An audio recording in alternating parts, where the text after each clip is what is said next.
Welcome.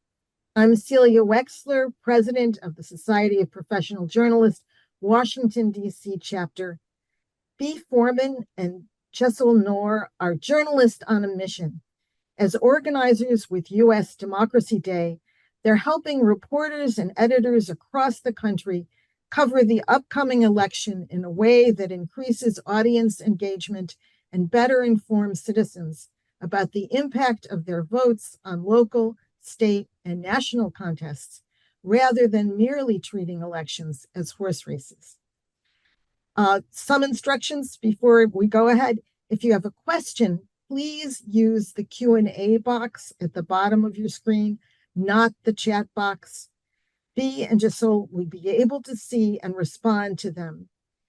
This session is being recorded. You can find it at the DC SPJ website and on our YouTube channel. Dan has posted the URLs for those sites. We will also email the video link of this program to everyone who registered for it. B and Jaisal, the floor is yours. All right. Hi, everyone. I am going to share my screen and kick things off.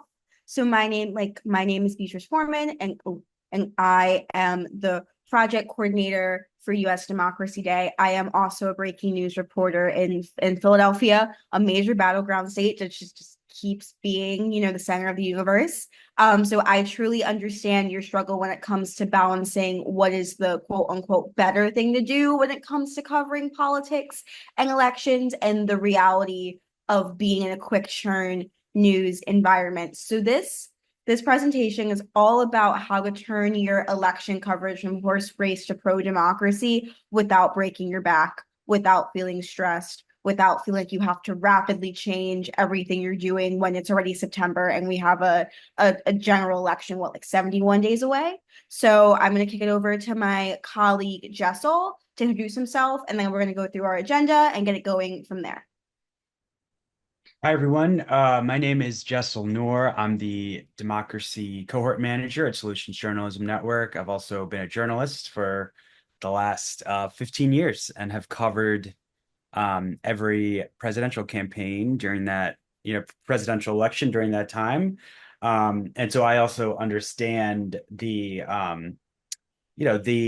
drive to do horse race coverage. We want to engage our audiences. We want to make the news interesting and make it relevant.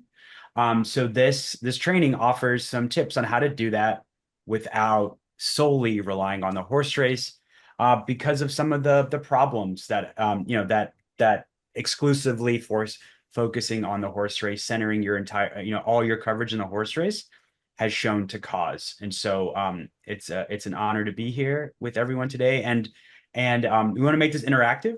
So please put your questions in the Q&A as they come up, and we'll work on addressing them either during the presentation or after the presentation when we get to our Q&A part. So this is a jam-packed training. First up, we're going to set the table, the stakes, democracy is slipping, but also how has our coverage of politics over the years contributed to that, right? We are not a bystander or an innocent party as industry by no means in the current news avoidance climate. Then you're going to hear from us a little bit about what we do at Democracy Day, why we're experts on this stuff, and what you can gain from joining our movement. And then we're going to give you 4 quick tips on how to embed democracy into your reporting. And it's as easy as changing how you write a headline slightly or thinking about your framing of the article. And finally, if you're in love with our presentation and you think we're super cool and you want to participate in Democracy 2024, we got you, and we'll have resources to take with you. So, Jaisal, you want to talk about this handy dandy graph? Yes. So, I'm sure many or all of you here are familiar with horse race, the idea of horse race coverage, that framework. And we'll talk a little more about what that is and sort of the problems with it. But I wanted to start off by sharing this chart because it shows just how over-reliant the US media has become on horse race coverage. Just a few decades ago, there was a balance between horse race coverage and issue focused coverage. And, that balance has been lost. And so this is not a criticism. This is not a criticism of journalists' intentions. It's not a criticism of the goal of using horse race coverage to try to inform your audiences.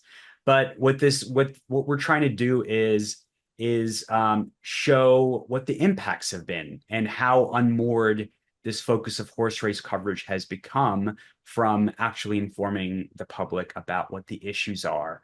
And that role, goes back to the question of what the media's role is in a democracy. And that gets us to why we need a pro-democracy press in a democracy. But this chart, I only recently saw this, and it really blew my mind because I didn't, as someone who does a lot of work around horse race coverage and giving journalists alternatives to horse race coverage, I did not realize that the contrast was so stark. And this is a fairly recent development in US history. This is only since the 1960s we've seen this shift. So I thought this served as a good wake-up call to the media and the folks gathered here.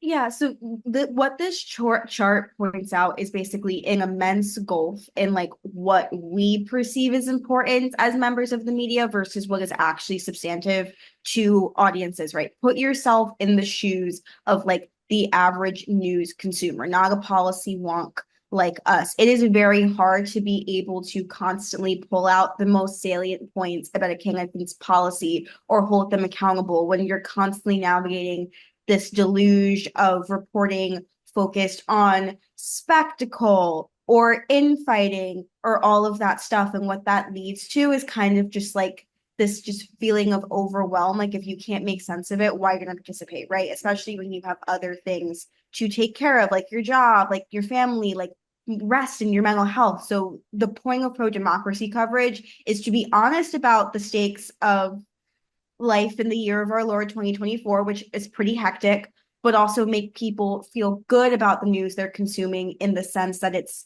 a lot easier to navigate, more digestible, and empowering, right? So when we think about the stakes of being a journalist right now, it's the erosion of democracy and freedom of the press, right? We see a presidential candidate like throwing a hissy fit and being late to an appearance he agreed to because he refused to be fact checked. We see election deniers, trying to change and infiltrate county election boards to make it harder to certify election results and further sow doubt, right? There's tons of laws on the books currently being passed or in legislature that would disenfranchise people. And that's on top of what we already know about polarization and so many other things. So the work we do is really important. And as a breaking news reporter, I know damn well that not everything I put my byline on is going to be chef's kiss amazing, right? I have a job to do. I have bills to pay. I have deadlines. Not everything's going to be perfect,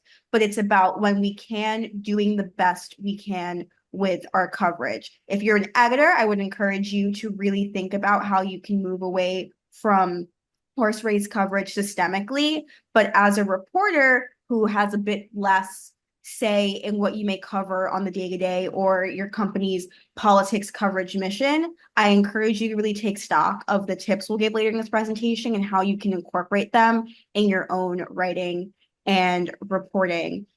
Before we go over here and talk a little bit more about what pro-democracy coverage is, I do know we have a couple of questions in the Q&A. Jaisal, is there anything you want to answer now? Yes. So got a question from Danny Stusser. Sorry if I'm pronouncing that wrong.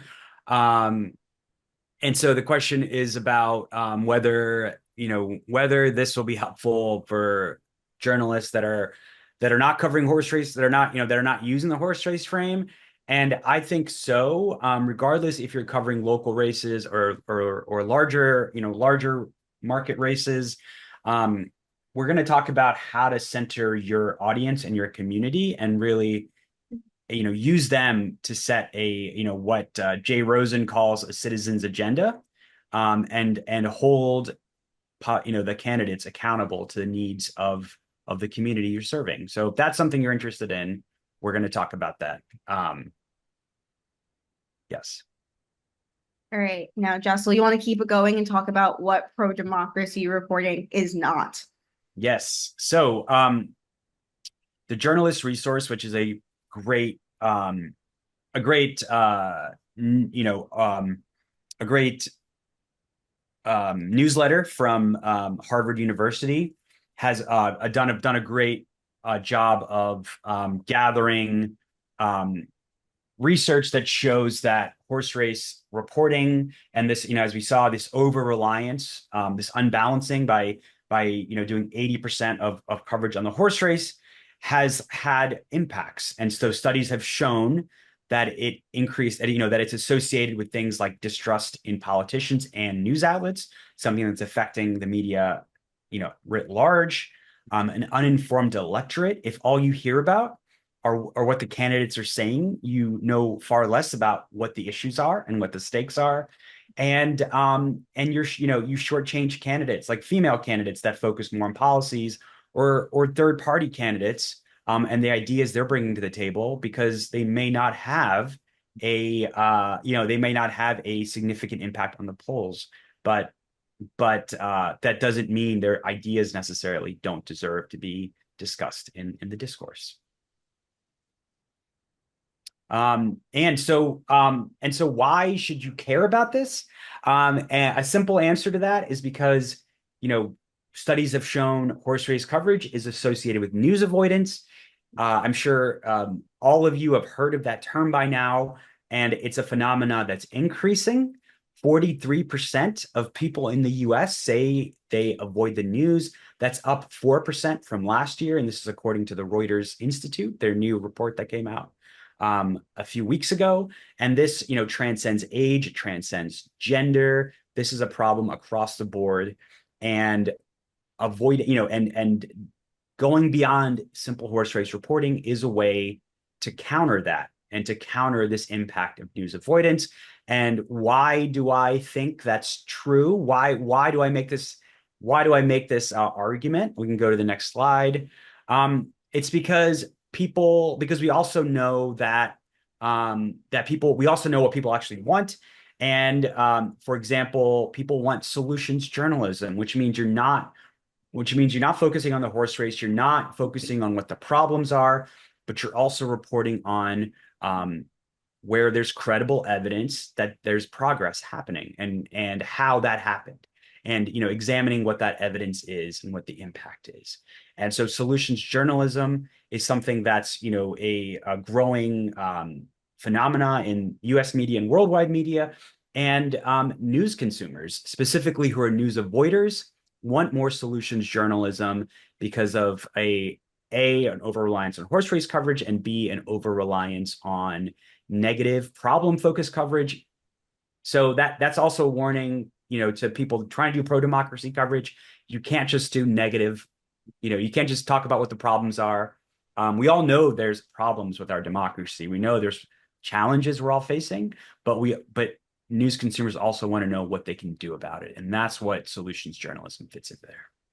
Just to clarify, solutions journalism is a large part of pro-democracy coverage, right? It's about level setting with your audience and telling them what the stakes of the world we live in politically are and how to get through them. But it's also stuff that can help your audience navigate democracy at the level most proximate to them. So if you're a local or a hyper-local outlet, that means explainers on ballot initiatives, how your local government works, how people can vote, where to find their polling places, how to vote in your region if you have a criminal record, things of that nature. All of that stuff is also fundamentally pro-democracy. And as we're thinking about getting closer to the election and, oh, my newsroom has a plan and I don't know how to incorporate this into that, telling people how to navigate their local government and how to participate in democracy and be civically engaged is solution oriented in and of itself. That's also an option. Of course, big ticket investigations are part and parcel of that. Like the grandest example I can think of that is ProPublica's investigation into Clarence Thomas's history of impropriety. But I think when we think of pro-democracy coverage, because it sounds so big and so grand, we think, oh, it has to be this long form investigation. Oh, it has to be XYZ many words and just like be really lengthy because of the mass and just like intensity of what we're talking about. But in reality, a lot of it can be it could be shorter, really snappy. It could be following up on things and covering things a bit more piecemeal. And you don't have to do the whole kit and caboodle all at once. But as Jaisal said, audiences crave solutions. You want to talk about these statistics? Yeah, so this data is from a Smith Geiger research poll that Solutions Journalism Network commissioned last September. And so what this shows is that majorities of the public that were surveyed in this poll want news that holds politicians accountable to addressing and fixing the problems they face, right? I live in Baltimore. People already are aware that there's a problem with poverty and violence in the city, right? Doing reporting just on that problem is not going to give people the information they need to be informed participants in our democracy. They want to know where there's credible evidence that progress is being made to address these problems. And that's what solutions journalism offers. And, there's ways to use that in campaign coverage. That's pro-democracy, and that doesn't focus on the horse race. And there's not only is there a desire for that, according to these polls and according to a lot of anecdotal evidence we've seen, but we also know that when newsrooms, do this, when they engage with their audiences, they do solutions reporting, they have a pro-democracy frame, it turns out it does really well. Right. And to Jaisal's point about people wanting to hear from solutions on both sides of the aisle, a pro-democracy approach is nonpartisan. It is about critiquing and examining things on all sides about how to strengthen democracy writ large. Obviously, because one political party may be doing stuff to erode democracy a bit more clearly, the coverage may tilt in one direction or the other, but there's obviously misinformation, distrust, undermining, political chicanery on both sides of the aisle. So don't just think pro-democracy journalism is fundamentally a left or right-sided issue. And Danny left made a really good point in the comment section saying we only cover local news, so we can argue that we're not the kind of news people want to avoid. And while there is research that shows people are a bit more comfortable or interested in reading local news, that doesn't mean as any local news provider, you cannot, you are just removed from the problem. I work for Philadelphia Inquirer. I work for a local paper, a big local paper. We do a really great job of our reporting, but we also get feedback from readers saying we want less infighting. We want you to stop covering every single appearance the mayor does and instead focus on some of her larger policy points, follow up on the promises from her campaign last year, right? So just because you're a local news outlet, and I'm sure you're doing a wonderful job, that doesn't mean that some of this stuff might not be like part of your coverage on the local level, right? There's still local infighting, there's still local campaigns, there's still like local theatricality that can, hide some of the things people want to read about. And before I take it back over, since we always want a business case for why we should do this stuff, pro-democracy reporting can actually help newsrooms like grow their readership, which in turns means more money for them. So do you want to talk about the Advancing Democracy Fellowship and some of the results you saw? Yes. So the Advancing Democracy Fellowship is a partnership between Solutions Journalism Network, Harkin, and Trusting News. We also work with Good Conflict. And it is basically a 9-month crash course to help newsrooms transform their political coverage away from the horse race to community-centered, transparency oriented and solutions focused reporting. We're in our 3rd year now. And these are some highlights from impacts newsrooms have done when they've really committed to doing this work. In Los Latino, North Carolina, saw a massive increase in their election coverage because they were the only ones centering their audience and doing solutions-focused reporting about the problems their audience faced. The Current in Lafayette, Louisiana, doubled, their goal for the fellowship was to increase their audience among young voters, and they doubled that. They did an they did an audience survey and created a whole voter guide based on what they heard from the community. And they heard that housing was a top issue that no local politician was talking about.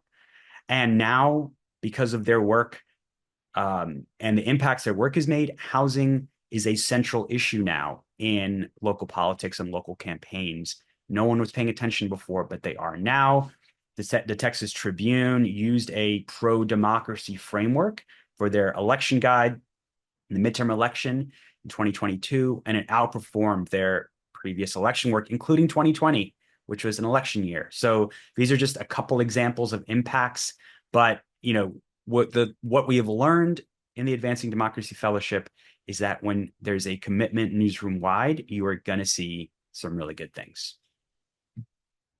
Oh, Beatrice, you're muted. We're going to take a beat. I don't see any questions in the Q&A, but before we move on to the next portion of our presentation, does anybody have a quick question they want to ask about some of the stats we threw out at you guys or anything we just talked about?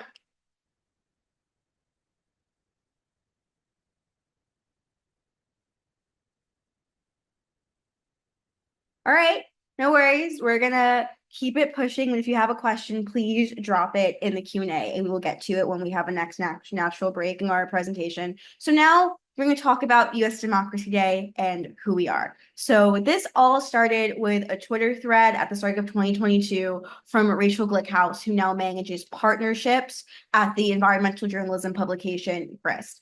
And she was basically asking, I just wish it was like, why don't we see more newsrooms coming together to do pro-democracy work and make it clear as an industry that we acknowledge the stakes of democratic slippage in this country and also our role in it and how we can fix it. So this was literally a grassroots ragtag initiative from a bunch of journalism leaders and myself, who is not one yet, but I'm trying to be. So our organizers include Jaisal, but also Stephanie Murray, who is the executive director of the Center for Cooperative Media at Montclair State University, Bridget Thorson and Jen Brandel, who work at Harkin, and Bridget's formerly of INN, and Michelle Foster-Bragavon, who is a journalism consultant who works a lot in community engagement, especially in marginalized communities.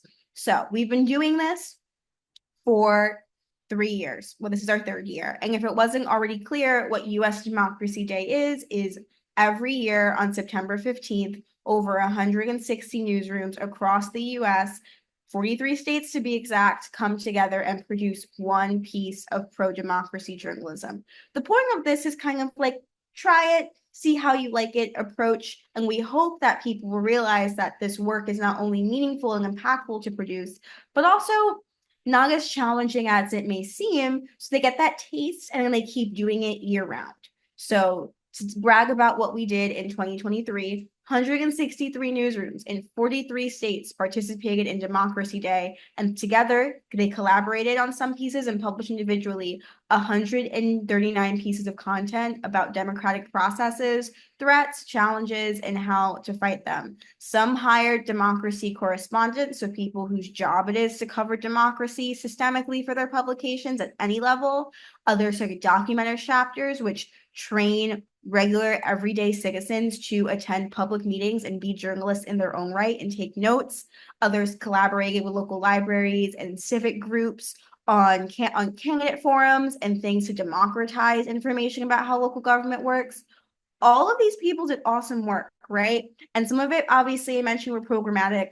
Others really just explainers of ballot issues or how a certain municipality's office of, I don't know, like civic engagement or even Parks and Rec might work, right? Just demystifying how local government operates. We found this stuff really powerful. A lot of newsrooms return year after year because they love it so much. And it is an excuse to either get rewarded for the good work you're already doing or to experiment with new stuff you were nervous about trying, right? It's a low stakes, welcome all, big tent approach. And in 2024, here is some of the work we already have done and are continuing to do. So this year, for the first time ever, we were able to provide direct funding to newsrooms to complete longer-term civic-minded journalism projects. So we gave 17 newsrooms $2,000 seed funding. So that's $34,000 total to help fund these projects. And a lot of them are things like text lines where people can text in questions they have about democracy at the local level, and a reporter will research and respond back to them. They are one of them is a voter guide in an underserved area of Alaska that's never had election materials like that before. People getting questions about local civics in Austin into bar trivia, stuff that makes news more accessible and easy to navigate. We also partnered with Newsmatch to pilot a short-term democracy-related fundraising campaign, which is really excited. So if you're an INN member and you want to get down with us, you will get a $500 match at minimum participating in Democracy Day. We offer coaching on solutions journalism, community engagement, and bilingual reporting, which are all facets of pro-democracy reporting. We've sponsored 150 ONA memberships so people can get continued professional development beyond us, because there are so many experts in this field.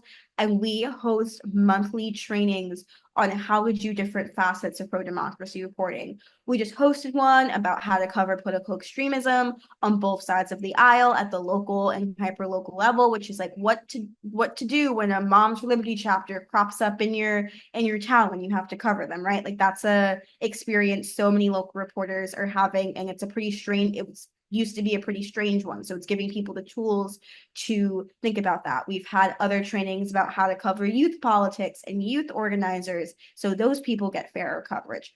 All sorts of stuff. Any questions about our work before we dive into our tips for how to do pro-democracy coverage? There's no questions in the chat yet, so all right. Keep pushing. All right, now guys, here are our 4 quick tips for how to like immediately elevate your coverage from horse race to pro-democracy. I'm talking like this is stuff you can do while reporting or during the first or second edit. So number 1, use a democracy frame, not a partisan frame. So our friend Shannon McGregor, who runs the Center for Information Technology and Public Life at UNC Chapel Hill, defines a democracy frame as something that foregrounds democracy as both an established norm and political ideal in the US, and it goes beyond fact-checking things like voter fraud claims to explain how something like election denial violates a democratic norm, right? So it's not just like, this is a bad thing because it's untrue. This is a bad thing because it directly violates what the like morals and ethics and ethos that undergirds our country. So for example, over here, all of these are about election denial, right? So the first headline, which I'm not going to name names, where it's from, we're not doing that. These are also all from last year, so we're not calling anybody out directly. But it says Democratic meddling in GOP primaries prompt concerns over elevating election deniers. And what this does is it reduces election denial into a partisan he said, she said issue, when in reality, it is something much larger, where if people get comfortable denying the results of elections, regardless who wins, that is so much more damaging to American democracy in the long term. So you want to hold the people who are doing it accountable, but we can no longer act like it's just happening in a vacuum, right? So these headlines are a lot better, a lot fairer, a lot more comprehensive. 3 ways election denial are threatening US democracy, explained, right? Removes partisanship, but it also is explaining their tactics, which means how to recognize election denialism regardless of who's doing it, right? How conservative activists in Florida work to kill an effort to protect election workers from harassment. So yes, we're calling these people conservative, but it gets into the nitty-gritty of what they're doing, why it's problematic, what are the stakes of that. Election workers in Florida are no longer safe.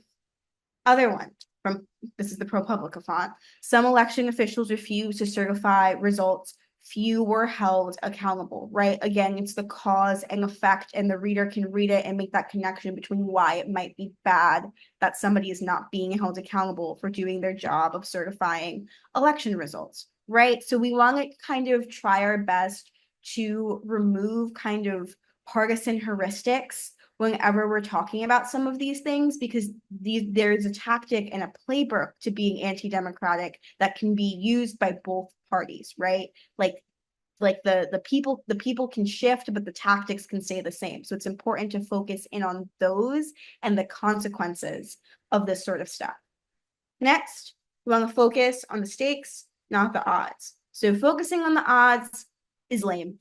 It treats each election like a competition and the parties like a team, which is really reductive, especially for people from marginalized communities where like politics isn't a game. These policies affect people's daily lives. It makes it harder for them to access healthcare, education, housing, feel safe, you name it. So when you treat an election just like something that's awesome to win, or there's a winner and a loser and it's only the candidates, that's not really fair to your audiences. It's also really episodic and isolating. So when you think of horse race reporting, they're all kind of self-contained little tidbits of like, here's what happened today, who yelled at who tweeted something poorly, whose campaign is ensconced in drama over people leaving. And taken all together, if you're only able to find time to read one or two of those articles, you're going to have a really skewed, warped, and incomplete picture of the 2024 election, right? Like that's not going to help you in the voting booth to know that like a bunch of people, staffers left, as opposed to knowing their policy. It also ignores the long-lasting effects of races. So even if a candidate doesn't win, it doesn't mean they might not still influence how people campaign or policy directives in years to come. So think about, right, as an example, Occupy Wall Street was not necessarily a successful movement, right? We still have immense wealth inequality, but the concept of sit-ins, encampments, so much more popular afterwards. The rhetoric around wealth inequality changed, right? So that's an example of somebody not winning, but still being really important. And it also makes campaigns act like little tiny bubbles when you're focusing on the odds, right? They're not in conversation with each other, when in reality, politics is so much more amorphous and people can influence each other across the aisle. So these are some kind of not so great odds focused headlines. Did redistricting cost Democrats the House? When it's like in reality, like with redistricting, like that's gerrymandering, like it's costing and potentially disenfranchising actual people like in these states, right? How badly election deniers cost the GOP, right? So it's like it paints it as a problem within the party, but like what are election deniers costing the American people or costing democracy, right? How Democrats are winning congressional redistricting fights, right? Again, like the map is something to win. These voters are something to win. They're not people, they're pieces on a chessboard. And that's just not very empowering for people to read and interact with. But when you focus on the stakes, stuff is so much better. It's fundamentally more narrative. It treats each election like it's a contribution to something being built in real time. Stuff is more thematic and holistic. People are more likely to read one article and have a better sense of somebody's policy or the shape of how an election is taking form or how a campaign is growing, as opposed to those little dispatches about drama and theatricality and whatnot. They also emphasize the long-lasting effect of each race. Like I said, people can lose and still be really influential, and people can win and also not do a ton. And pro-democracy reporting takes that into account. And it also acknowledges that campaigns and politicians influence one another to form movements. And look at these headlines. They are so much better. America's redistricting process is breaking democracy, right? Clear cause and effect. Election deniers could make deep changes to Arizona voters. Again, that's very clear, like view of the stakes. 18 Pennsylvania candidates who spread election misinformation or poised to oversee local voting, right? The audience gets a really clear picture of what is going on and they can make the connection about what is bad or good about that, or like, and what they might want to see as a solution. I'm seeing we have a lot of chats. Can college newsrooms adopt this strategy? Yes.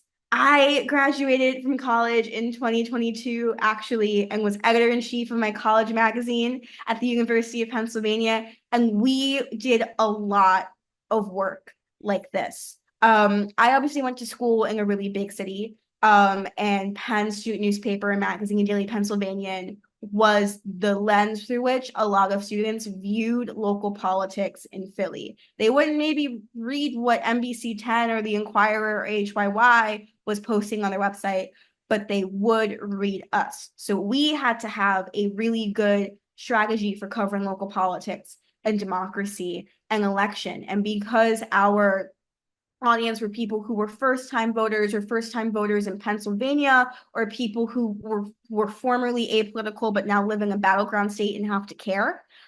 We had to take a fundamentally pro-democracy coverage to make sure our audience was getting like the information they needed to feel confident voting. Because voting for the first time is really excited. You shouldn't feel stressed about it. You shouldn't feel scared or uninformed, right? You're supposed to feel really empowered. So what we did was we created an election guide that was like solely policy focused. Like if you looked at the newspaper, I wish I still had it with me. It was like housing, and it was like, here's what all of the candidates said, regardless of their party. Gun violence is also a big issue in Philly.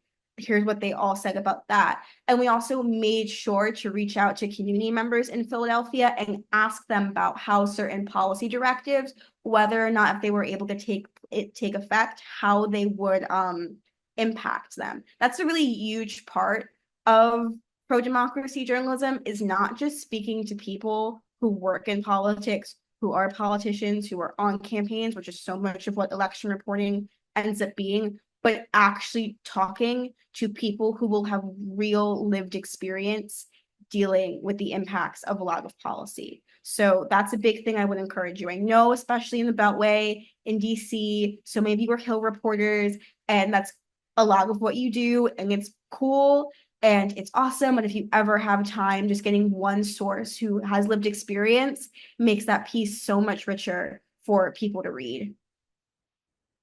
All right. Biggest obstacle in your newsroom to adopt a pro-democracy lens. Jaisal, do you want to take this one? Yes. So when we don't want to both sides democracy, right? There's journalism as a whole has moved away from both sides in climate change, right? People can deny climate change, but that doesn't mean you get people that deny science equal weight in a story, right? So you don't have to give equal weight to people that are denying reality. And that's one of the major pitfalls of horse race coverage. The assumption of horse race political coverage is that there's two fairly, equivalent parties playing by the same rules that are competing for a prize. But because parties can change the rules, no longer agree on, no longer accept reality and accept the truth, that's verifiable, then we need to change what those rules are. And journalism needs to keep up with that reality. And yeah, so we do not need to give people that deny others humanity equal space. We don't need to give election deniers equal space, or give them a platform when what they're saying is verifiably wrong. And so that is the pitfall of both sidism. And again, by focusing on the stakes instead of the horse race, we can avoid that pitfall specifically. So to answer your question, I would say the biggest challenge is like to getting newsroom leaders to embrace pro-democracy coverage is getting them to move away from that both sides equal time framework of like that's how fair journalism is done. But say from purely a fact checking standpoint, you're dedicating 500 words to a person who's telling the truth and 500 words to a person who's lying, and you know they're lying. Who is that fair to? Not the person telling the truth, right? You're amplifying lies and misinformation at the same level of the person who is telling the truth, right? So when we think about fairness, it is like we have to think about wholeness and complexity. So when we're doing both sidesism and weighting the words of people or the actions of people who deny people humanity, who deny basic facts, who act like when they're being confronted with basic facts, it's like an affront to them. That's not fair to your audience because of how people read things. If they're the last quote in the story and it's a lie or it's unfortunate, like that's what they're going to remember, not all the other good stuff, right? So you have to keep in mind it's not fair to your audience and it's not fair to the people, your sources who are speaking to you in good faith, right? Like if I wrote something and, somebody who, let's say, is, as an example, a transgender high school student who wants to be able to use the bathroom they're choosing. That's a political issue. And the story is about them. I tell them that. And equal time is being given to an activist who has never met the student but thinks them using the bathroom is actually an affront to humanity and is using and spouting all of these quote unquote opinions and facts that aren't true. I've burned that first source. That's not fair to them. And that's alternatively like not fair to our readers because that's not a true picture of what's going on. So I would say the biggest issue is getting people to rethink both sidesism in terms of fairness and complexity. And also just the word pro-democracy. We use it because that's what it is. I think journalists should be pro-democracy because our industry and us being able to make money and do a good job and feel excited about our work is fundamentally tied up in having a healthy democracy, right? So we should be pro-democracy, but the word can be scary. So if you're trying to make this sell, you can use stuff like civic-minded, community-oriented politics coverage, and that can sound a lot friendlier to folks. We have 2 more slides and we will get to people's questions. Last tip from Jaisal is to center community and solutions. Yeah, so we're talking about moving away from horse race coverage. And so the question is, what do you replace that with? And so, especially when you're covering a campaign, and you can do that by centering the community and solutions. So when I say the community, I mean talking to your community. Don't assume you know what they want or what they're thinking. Engage with them. And then you do solutions journalism, which is rigorous reporting on the responses to social problems on the issues that the community has identified. Some specific examples are we've seen this election, especially so much horse race coverage focused on the spectacle, on what one candidate is saying, instead of doing things like just looking at the evidence of the policies that they're proposing or they've implemented. For example, the record of Tim Walz in Minnesota, right? He was an executive that had a majority in his legislature. What were the impacts of the policies that he implemented? Another way to do it is by asking who's doing it better. So this article is from the Philadelphia Citizen, and they have a great series called Ideas We Should Steal. And they looked at a comparable city, Minneapolis, that has a much higher voter participation rate. And so they looked at the how that happened and what lessons Philadelphia can learn. And finally, look where there's progress is being made. For example, if you're doing a story on voting rights, look at where changes have been made and what the progress shows. So here's a piece in the Gothamist talking about policies to increase access to disabled voters that fell short for blind voters. And so we're not looking for perfection, we're looking for progress and the lessons that can be learned from where progress is being made. Yeah, it's not biased. You're not a negative Nancy if your reporting shows the community saying something is not going far enough, right? Like that is totally fine. The last thing is if you want to participate in Democracy Day, here's how you can do it. We have a form that's linked in this presentation, which will be sent around afterwards that you can sign your newsroom up after talking with the head honchos.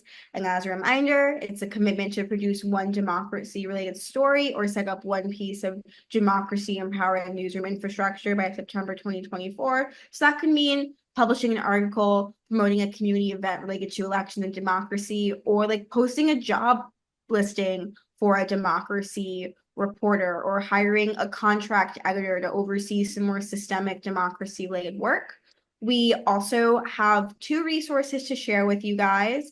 One is a reporter's checklist for asking better questions. I think you can still see my screen. For asking better questions to reduce unproductive complex and make more fair and accurate stories.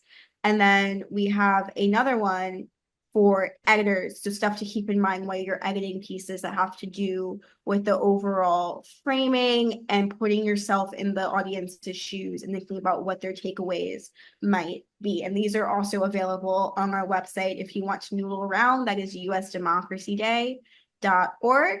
I am going to stop sharing my screen, and we're gonna take some questions. We have one in the chat that's about how do you refute the notion of journalists who worry about bias, like in the example I mentioned, like people of faith oppose abortions or have concerns about transgender surgeries for minors, right? So it's important to mention why people have the beliefs they do. You can mention that they feel this way because of their faith. You can talk about their concerns.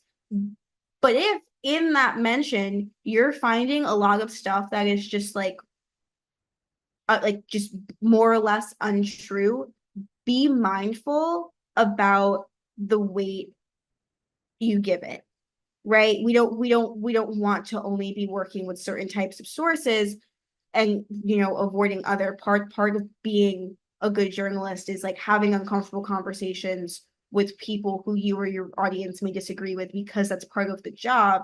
But we also have to be able to call a spade and differentiate between hate speech and misinformation and like earnest concerns. And that's something we're all smart people, we're all professionals, we can do, if that makes sense.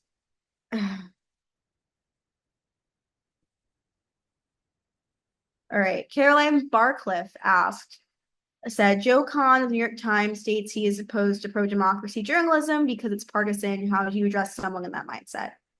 Jaisal, you want to take this one? Yeah, I mean, I haven't read that piece. But I would say just that, what you quoted is incorrect, right? Being pro-democracy is not partisan because you're not, it has nothing to do with partisanship. It is just you are saying that being pro-democracy for a journalist is acknowledging that our profession uh, is enshrined from our democracy. So that's saying that our democracy is above partisanship. We don't need to wade into partisanship to do our jobs as journalists. Focus on the issues, focus on the stakes, and don't let politicians dictate what you're reporting.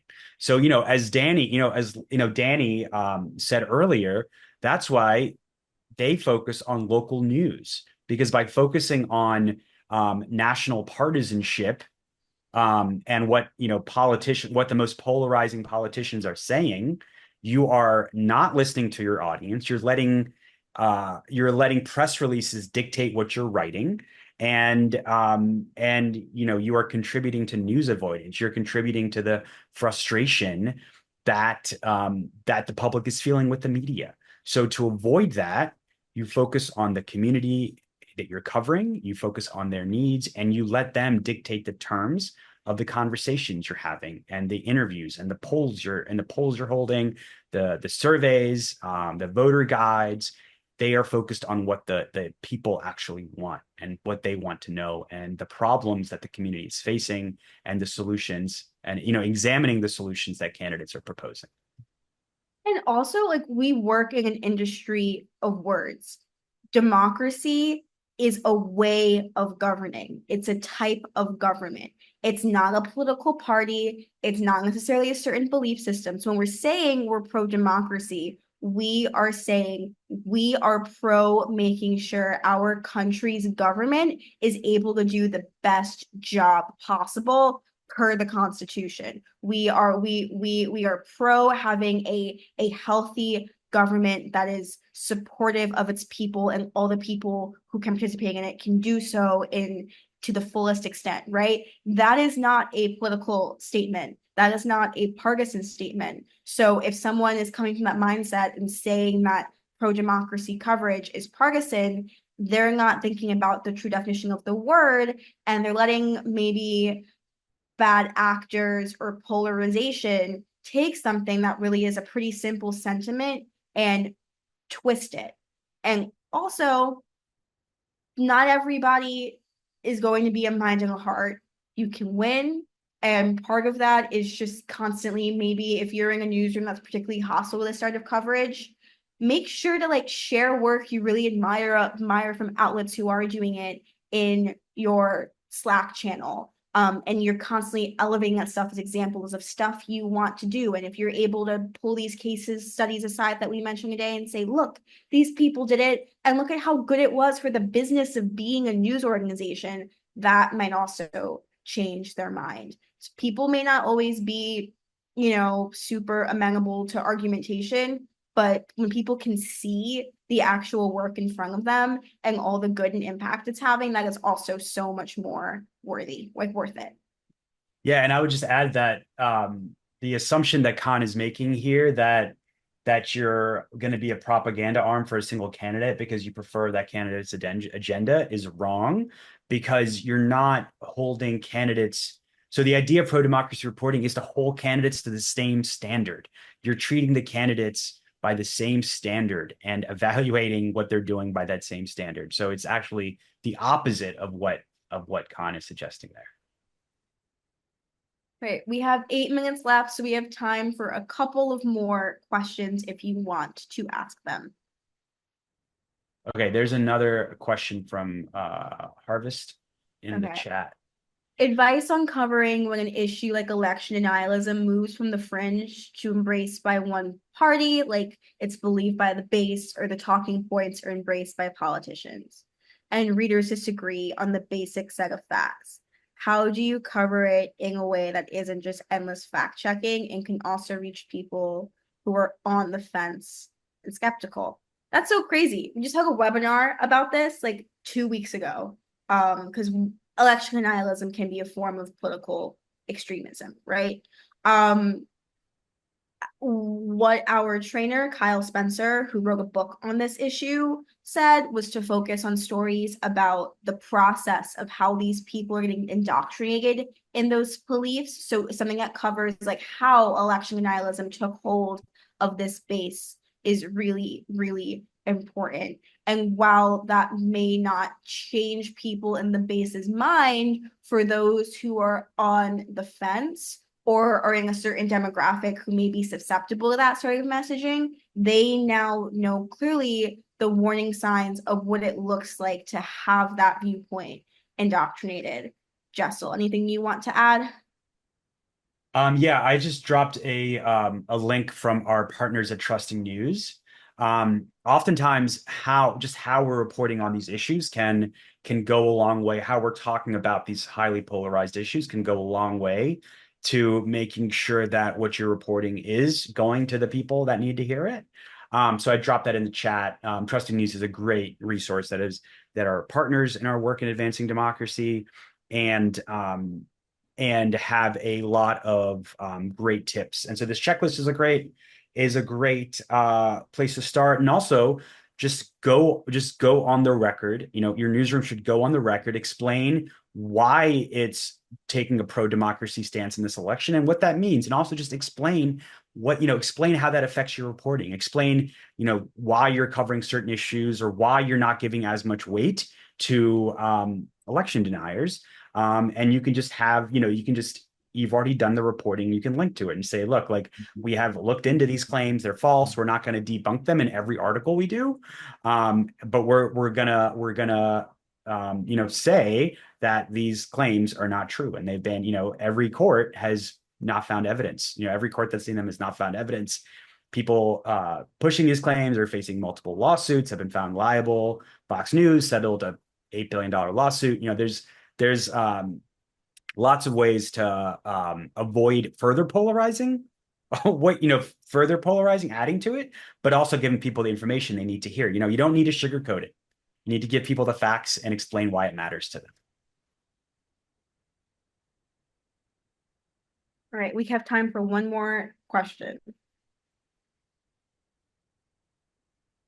And Beatrice, Carolyn was asking for the name of Kyle Spencer's book, if you know that off here. Yes, it is. It's a long title. So I'm typing it out, but it's Raising Them Right: The Untold Story of America's Ultra-Conservative Youth, the Untold Story of America's Ultra-Conservative Youth Movement and Its Plot for Power. So that's fundamentally a process story, right?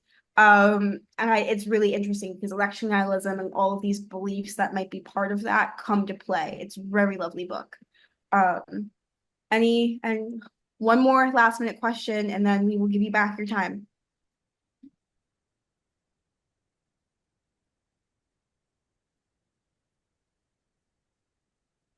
All right, take it away, Celia. Thank you both so much for putting so much information out there. This is an important, a crucial election. I know many reporters want to do more and improve their coverage, and you've given them some good arguments for why it makes good business sense as well as makes good civic sense. So I appreciate what you both have done. We will make sure that the links are available. I want to thank our audience, and I do hope people in the audience who are non-members will consider joining the Society of Professional Journalists at the national and local chapter level. It's great. It's a great way to network and to learn and to also argue about things. You can apply for membership at spj.org. And SPJ's international community is doing a great program tomorrow, August 27th at 7 p.m. Eastern Time. If you're interested in covering local news from a global perspective or knowing more about cocktails, this webinar will fill all your information needs.